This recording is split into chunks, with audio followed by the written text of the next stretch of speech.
Thank you for watching this instructional video on basic skills for authoring in the Oregon.gov SharePoint environment.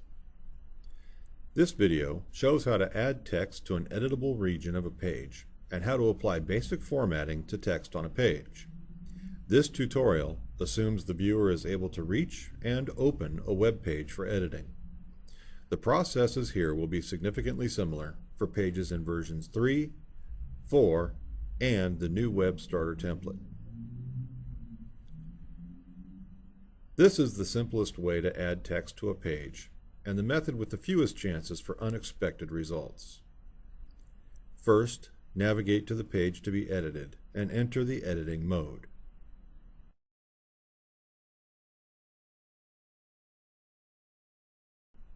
Place the cursor in an editable region of the page. Using the keyboard, begin typing text into the page. When finished typing, use the Save or Check In button in the ribbon to save your work. If you choose to copy and paste to enter content on a page, you must make sure the content is stripped of any extraneous or proprietary markup before pasting it to the page. Extraneous and/or proprietary markup can introduce accessibility concerns without the author being aware of it. For this method, you must have a source that you can access with your computer, a web page, a document, PDF, or other readable document in electronic form. Navigate to and enter the editing mode on the page to be edited. On the source, highlight and copy the text to be put on the web page.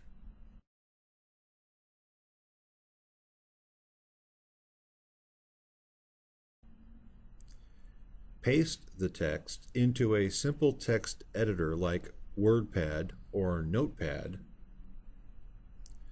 Recopy the text from the simple text editor. Place the cursor in an editable region of the web page you are working on. Paste the copied content into the page. Your content is now clean text on the page.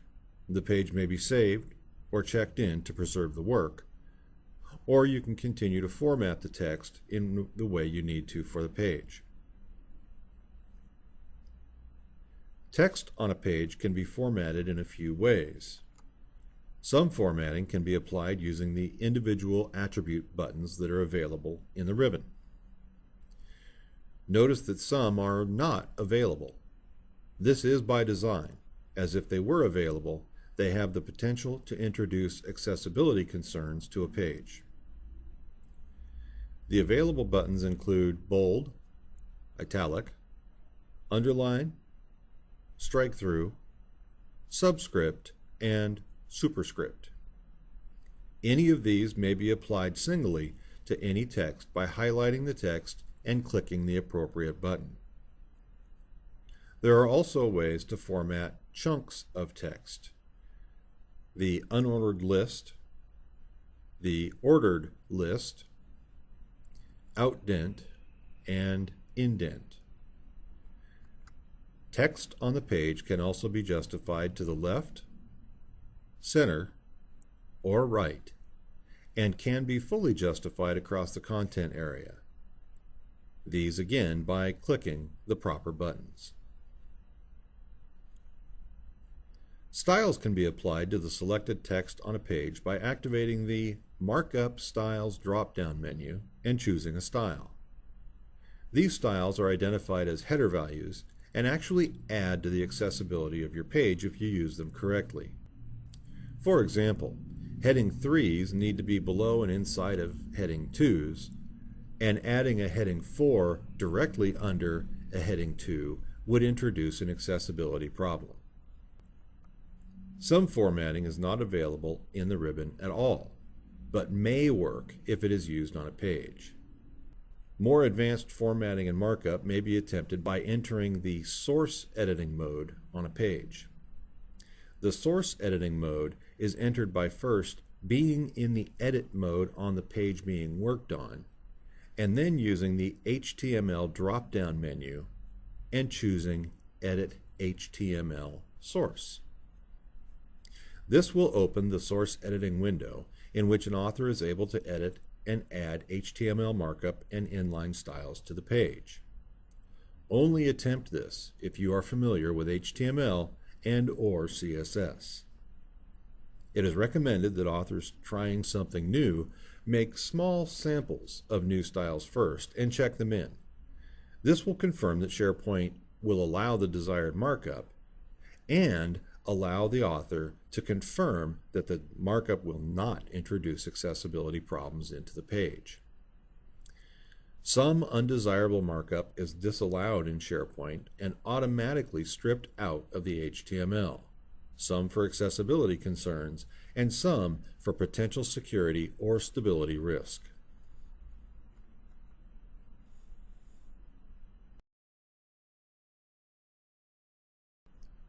Many text colors will cause accessibility concerns and inconsistencies in a site. If you want to change the text color, it's possible to do it in the source editing mode, but do so with caution, as it is easy to breach accessibility standards with custom colors. Similar to changing the text colors, these highlights and background coloring can be accomplished in the source editing mode if you are familiar with HTML or CSS. Again, approach these ideas with caution, as it is easy to insert accessibility problems. This is fairly common. One of the main goals of the Oregon.gov website is to be very accessible to the most number of users, regardless of the technology they are using to get information from the site. Many style and HTML attributes are blocked because of the likelihood of accessibility issues when they are used. If your custom style does not seem to take on the page, it may fall into an accessibility concern category. Try the basic markup styles, or just leave the content as plain text on the page. You can also try creating an image of what you want to display, as long as you remember to include alt text for that image. Thanks for watching this short, helpful video on entering and formatting text to an Oregon.gov web page.